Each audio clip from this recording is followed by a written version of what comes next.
really very disheartening to hear Dr. Kachikwu ask Nigerians to continue to trust an untrustworthy government, asking us to help hold the bag while they take the contents of it. Here's a brief summary of the Honorable Minister's speech. Number one, the previous administration is wholly responsible for the increase in PMS price and the current scarcity. Number two, there's just no other alternatives than to increase PMS price. Number three, that forex is a function, or forex availability is a function of crude oil sale. Number four, that PMS importation is the principal or the primary reason why there is scarcity of forex. Or five, that supply will sometimes drive down price. Number six, that there is 600,000 jobs in this for us, so we should not worry. Really? This is what the propaganda failed to address. Let's go back to the first point. That the previous regime is just wholly responsible for the present fuel scarcity and the price hike, because that regime really put them at a disadvantage. Not so fast, Mr. Minister. Nothing can be further than the truth. Yes, the previous regime may have left you some debt, just the same way they left you some equity, some forex. It is just what it is. It is how governments are. When the government is going, there will be unfinished businesses, there will be unpaid debts, and then that has been earned that they have not received. What you did not tell Nigerians is that you have had 1 whole year to solve this issue, but you failed to do anything about it until it became the hopeless mess that we have now. Well, according to you, sir, you said there's just no option other than to increase PMS price.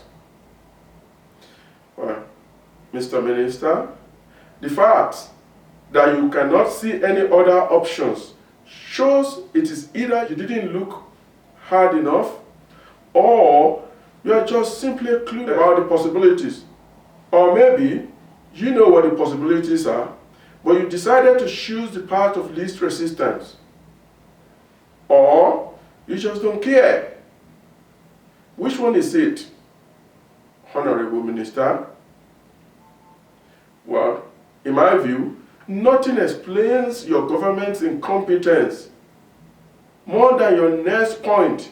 You actually admitted to failure by saying you and your government struggles with logistics of PMS importation, with sourcing the PMS, and even struggle with forex. You struggled with everything. Here's what that means. You know, from the simple definition of struggle, it is clear that you lacked the skills and competence to do what you were elected to do.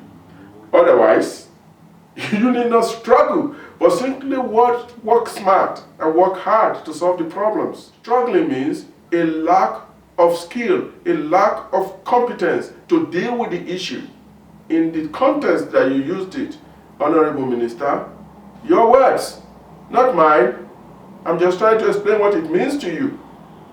Okay? Another point to raise is that forex is attached to oil sales. And then, so once crude oil sales goes down, due to pipeline vandalization and local refineries don't have enough forex. There is some truth to that, because what you sell is what you get paid for. But here's what you fail to tell us, that forex does not come from crude oil sale alone. We have crude oil, we have gas, and we have solid minerals. And so, while crude oil may take the lion's share, well, there are some other sources. So just saying that because, now that crude oil sale has dropped, The volume drops, so therefore our forest is at half. That's not true. Additionally, you fail to inform Nigerians that executive and legislative luxuries help to deplete the little forest that we have.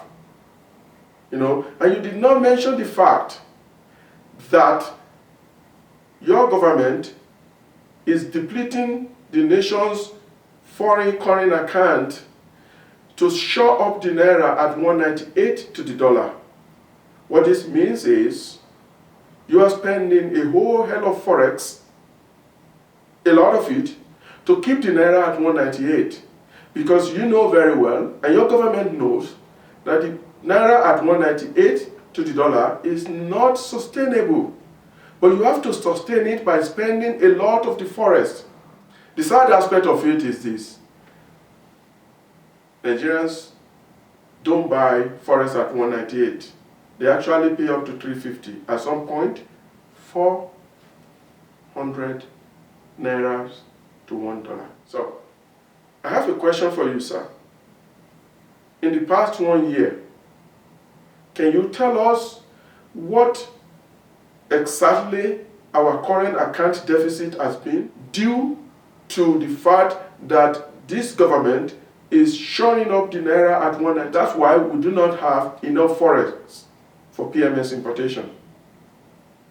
Again, I hear you say that crude oil say went down because local refining is consuming a lot of what you used to sell. Wow, that's a fantastic occurrence. The more you refine internally, the less you import, which means you don't need as much forex to import. So, Mr. Minister, -1 + 1 is 0, because the forest you are losing is being made up from your local refining.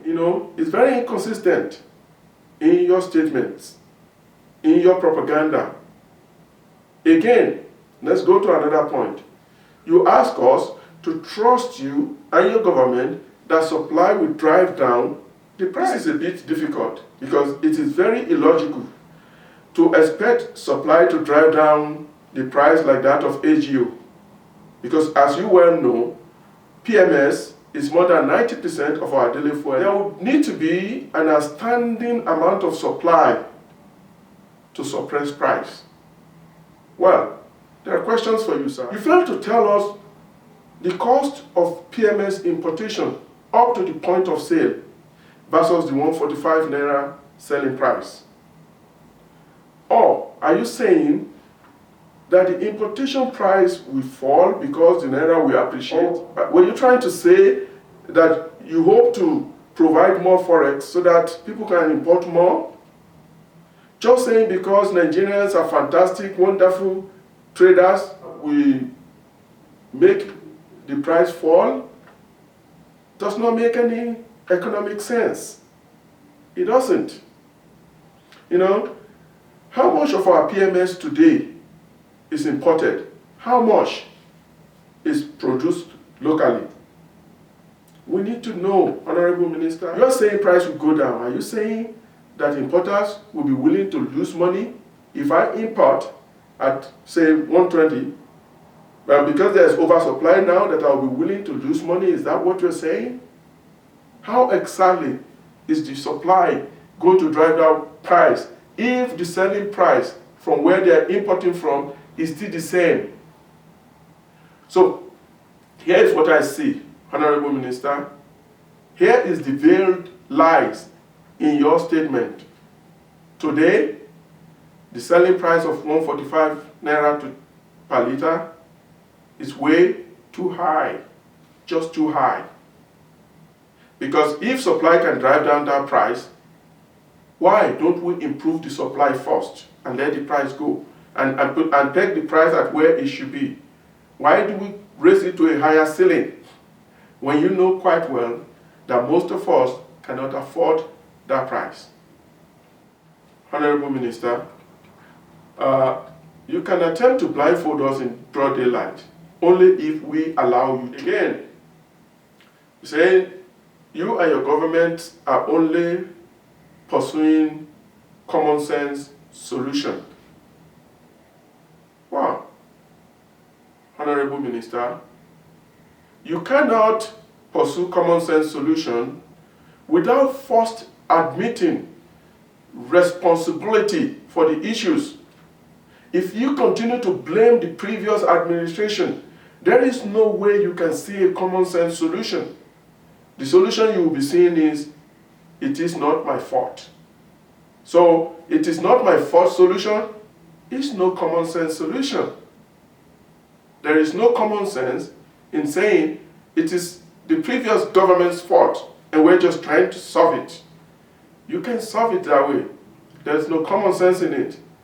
Honorable Minister, Mr. Minister, sir, you continue to tell us that there is 600,000 jobs coming, or let me say, attached to this move. Pardon me. He said there are 600,000 jobs attached to this move. That is, there is 200,000 jobs, new jobs that will be created. And there's 400,000 jobs that will be saved. What a fantastic idea. May I remind you, sir, that then President-elect General Muhammad Buhari promised us 1 million jobs each year of his administration. As of today, Nigeria is at a net job loss. So how do you want us to believe you when you say there's 200,000 new jobs? When? Where? How? Tell us. Don't just throw figures at us. You should know Nigerians are blessed. They are endowed academically. We can see through the veiled lies. So when you say 400,000 jobs will be saved, where? Enumerate. Don't just paint the wall. Please, Honorable Minister, give us a substance to hold on to, a tangible report. You know, if you were wearing a hat when you made this promise, I probably will ask you the question, were you trying to pull out a rabbit out of your hat, sir? We just can't trust you and your government. You claim you were elected to serve. But my question to you, Honorable Minister, is who exactly are you serving? I am very sure you are not serving the poor masses in the hinterlands that you've just crushed with your 145 naira or 60% PMS price hike. Let me tell you this, sir. Your government has lost its mandate within 1 year. You can continue to try to fool us. For the masses, we are only waiting patiently in the wings for the year 2019 to come. Trust me. And we shall sweep you out, you and your government, out of the office, just like your predecessors. You know, that PDP government, led by then President Jonathan, was really very strong, very powerful. But the masses did what was right, swept them out of office. Now, you and your government has increased hardship to the people, telling them you feel their pains. When you continue to increase the pain, you crank up the pain, and you say, oh, I feel your pain. Don't worry, it's going to be good. And you continue to crank it up on all sides. Well, 2019 will be back. We'll be here soon. And we shall remember all your deeds. And this government shall be swept out of office like the one before it. Thank you, and God bless Nigeria.